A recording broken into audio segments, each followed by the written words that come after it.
ई-लाइट study platform पर आप सभी का पुनः स्वागत है। इस वीडियो में डिस्कशन करेंगे हिमाचल प्रदेश सरकार में कंप्यूटर लेक्चरर की भर्ती के ऊपर क्या प्रतिक्रिया है। समाचार पत्रों में भी आप लोग काफ़ी दिनों से कुछ खबरें देख रहे हैं कि रिक्रूटमेंट होने जा रही है, लेकिन उसमें 5 वर्ष का ये अनुभव है, इसे अनिवार्य क्यों किया गया है। संपूर्ण जानकारी आपको बताएंगे कि स्कूल कैडर पे किस तरह की कंप्यूटर की पोस्ट होती है, क्या क्या यहाँ पे काम करना पड़ता है, किस तरह का यहाँ पे एक एग्जिस्टिंग टीचर्स का ग्रुप है जो कि काम कर रहा है, और अब ये 5 ईयर्स से क्या इसमें कोई फ्रेश कैंडिडेट अप्लाई कर सकता है या नहीं कर सकता है। संपूर्ण जानकारी आपको इस वीडियो में उपलब्ध करवाई जाएगी। यदि आप हिमाचल प्रदेश की किसी परीक्षा की तैयारी कर रहे हैं तो आपके लिए हमारी टीम लेकर आई है हिमाचल प्रदेश एक समग्र अध्ययन। ये एक ऐसी किताब है जो हिमाचल प्रदेश की हर छोटी बड़ी किसी भी तरह की नौकरी के लिए आप तैयारी कर रहे हैं तो आपको हिमाचल प्रदेश के ज्ञान की बढ़ोतरी के लिए किताब सहायक सिद्ध होगी। इस किताब में 10,000 से ज़्यादा का क्वेश्चन बैंक तैयार किएगा। आप इस किताब को हमारी वेबसाइट elastudyco.in से परचेज कर सकते हो। देखिए, अमर उजाला समाचार पत्र की बात करें, दिव्य हिमाचल समाचार पत्र की बात करें तो वहां पे खबरें प्रकाशित हुई और इसमें कहा गया कि वर्ष 2017 में इस भर्ती प्रक्रिया पर ट्रिब्यूनल द्वारा स्थगन आदेश जारी किया गया था। युवा ने सवाल किया है कि जब वर्ष 2012 में पीजीटी की 767 नियुक्तियां हुई थी। अब मैं आपको पूरा क्लियर करता हूं। वर्ष 2012 में हिमाचल प्रदेश सरकार एक विज्ञप्ति जारी करती है, उसमें कहा गया था कि बिना बीएड किए हुए यदि किसी ने बीटेक किया है या एमसीए किया है या उसने एमएससी फिजिक्स किया है, मैथमेटिक्स किया और साथ में 1 वर्ष का कंप्यूटर कोर्स किया गया है तो सीधा एलिजिबल था स्कूल कैडर लेक्चरर बनने के लिए हिमाचल प्रदेश सरकार में। देखिए, हिमाचल प्रदेश के स्कूलों में जैसे आपके पास लेक्चरर हिस्ट्री होता है, लेक्चरर पॉलिटिकल साइंस होता है, लेक्चरर इंग्लिश है, फिजिक्स है, केमिस्ट्री है, उसी के समानांतर उसी के समतुल्य हिमाचल प्रदेश में पहले पीजीटी आईपी जिसे कंप्यूटर लेक्चरर कहा जाता है, वर्तमान में ये वैकेंसी सरकार के द्वारा क्रिएट की गई थी वर्ष 2012 में।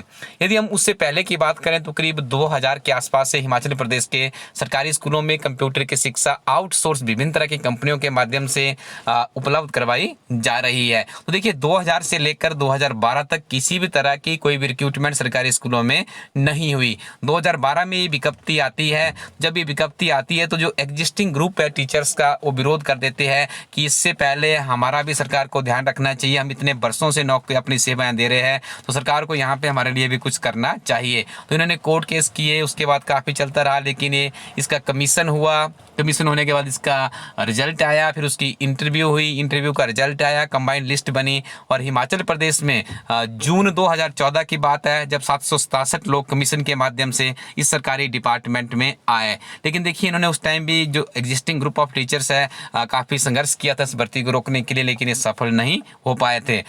तो वर्तमान में 2014 में जो पीजीटी आईपीएस लगे हैं 2020 तक उनकी सर्विस टू बी कंटिन्यू है। इसी दौरान इसी के बीच में क्या होता है, जो आरएनपी रूल्स मैंने आपको बताया जिसमें कहा गया था कि यदि आपने बीटेक किया है, no need for the BEd, आपको यहाँ पे बीएड की आवश्यकता नहीं है। यदि आपने बीटेक किया है, आपने एमसीए किया है, आपने एमएससी फिजिक्स में किया है और आपके पास 1 वर्ष का कंप्यूटर का कोर्स है किसी मान्यता प्राप्त विश्वविद्यालय से, या आपने मैथमेटिक्स में पीजी किया हुआ है और उसके साथ में आपके पास 1 ईयर्स का कोर्स है, तब भी आप हिमाचल प्रदेश सरकार के सरकारी स्कूलों में लेक्चरर बन सकते हैं। लेकिन अभी देखिए, कुछ दिन पहले हमने इसके ऊपर एक सेपरेट वीडियो भी जारी किया गया था और उसमें भी आपको एक कहा था कि इन वैकेंसीज के लिए अभी जो इनके रिक्रूटमेंट एंड प्रमोशंस के जो नियम होते हैं, जो आरएनपी होते हैं, उसमें संशोधन किया गया। संशोधन करने में सरकार ने क्या कहा, यदि आपको जो मैंने क्वालिफिकेशन बताई बीटेक एटसेट्रा जो भी सारी हमने अभी बताई, उसके साथ में आपके पास 5 वर्षों का अनुभव होना अनिवार्य है। हालांकि उसमें ये नहीं कहा गया कि सरकारी स्कूलों का अनुभव चाहिए, प्राइवेट का भी चाहिए, ठीक है,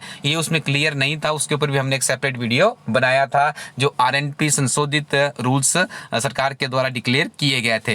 अब वर्तमान में यदि हम बात करें तो देखिए, यदि आप बात करें स्कूल कैडर की लेक्चर हिस्ट्री, पॉलिटिकल साइंस, जितने भी स्ट्रीम्स है, तो वहां पे किसी भी तरह की इस तरह के अनुभव की वरीयता मैंडेटरी नहीं है। तो सिर्फ कंप्यूटर लेक्चर की जो यहाँ पे बात की जा रही है उसके लिए नियम बन चुका है और यहाँ पे 5 ईयर्स का एक्सपीरियंस सरकार ने मैंडेटरी किया है। अब 1000 से भी ऊपर यदि हम वैकेंसी देखें तो हिमाचल प्रदेश सरकार में खाली पड़ी है। अब आगे देखना दिलचस्प होगा कि एक्सपीरियंस के आधार पर सरकार किस तरह से रिक्रूटमेंट करती है। HPPSC शिमला इसकी रिक्रूटमेंट करेगा या तो फिर इसकी रिक्रूटमेंट यहाँ से की जाएगी जो आपका सबऑर्डिनेट हमीरपुर है, क्योंकि हम जब ये पहले 2012 में रिक्रूटमेंट हुई थी उस टाइम में सबऑर्डिनेट से इसकी रिक्रूटमेंट की गई थी। लेकिन अब ये देखना दिलचस्प होगा कि ये रिक्रूटमेंट कहाँ से होगी, HPPSC शिमला रिक्रूटमेंट करेगा या हमीरपुर से रिक्रूटमेंट की जाएगी, तो इसके लिए आपको इंतजार करना पड़ेगा। फिलहाल आपको मैंने इसका पूरा क्लियर कर दिया, ये इसका चल रहा है, आगे क्या होगा। देखिए यहाँ पे इस समाचार पत्र की बात करें तो यहाँ पे काफ़ी लोगों ने विरोध भी किया है कि ये 5 वर्ष का जो इनकी एजुकेशनल एक्सपीरियंस की मांग है ये क्यों सरकार ने यहाँ पे मैंडेटरी की हुई है। और देखिए इसी की वजह से भर्ती भी रुकी हुई है। 1000+ ही वैकेंसीज होगी जहाँ तक देखने को मिल रहा है, तो 1000 वैकेंसीज कम नहीं होती है, लेकिन इसकी वजह से वैकेंसी रुकी हुई है। तो अब देखिए किस तरह पे रिक्रूटमेंट जाती है। लेकिन आप लोग इतना कर सकते हैं, देखिए आपके हाथ कुछ भी नहीं है, आप लोग नियमित रूप से अपनी पढ़ाई करते रहिए, ठीक है। यदि आप कंप्यूटर विषय से संबंधित है तो आप इस कमीशन के लिए, देखिए जब हम बात करें 2012 में जो कमीशन हुआ तो उस टाइम ऐसा लगता था कि ये नहीं होगा, काफ़ी इसमें कोर्ट केस हुए थे। लेकिन आज देखिए बहुत से लोगों को हिमाचल प्रदेश में सरकारी नौकरी मिली है PGT के पद पे, जिनके पास क्वालिफिकेशंस थी। तो आप लोग भी नियमित रूप से अपनी पढ़ाई करते रहिए। आगे कोई भी इससे संबंधित यदि बेहतरीन अपडेट होगा तो हम उसको आप तक पहुंचा देंगे। और आप हमारी हाफ ईयरली पत्रिका जिसमें 3000+ का क्वेश्चन बैंक तैयार किया गया है, हिमाचल प्रदेश की विभिन्न तरह की रिक्रूटमेंट जो भी चल रही है उसके लिए किताब आपकी काफ़ी सहायक सिद्ध होगी। इन सारी किताबों को आप हमारी वेबसाइट elitestudy.co.in से प्राप्त कर सकते हैं। सिक्योर वेबसाइट है, आपको उस वेबसाइट पर जाना है, सिंपली आपको रजिस्टर्ड करना है और वहीं से आप ऑर्डर करेंगे। पेयू मनी जैसे ट्रस्टेड प्लेटफॉर्म के साथ में हमारा पेमेंट का सिस्टम रहता है, फुली सिक्योर्ड सिस्टम है, ठीक है। तो आप वहाँ से पेमेंट कीजिएगा और इन किताबों को आप अपने घर बैठे प्राप्त कर सकते हो। हमारा इलाइट स्टडी नाम से एजुकेशनल ऐप है, गूगल प्ले स्टोर पर जाइएगा, टाइप कीजिए इलाइट स्टडी और आप इसे इंस्टॉल कर लीजिएगा। विभिन्न तरह की इन्फॉर्मेशन यहाँ पे इस ग्रुप पे भी हमारी टीम निरंतर आप लोगों तक पहुँचा रही है। Thank you very much, keep watching elite study YouTube channel.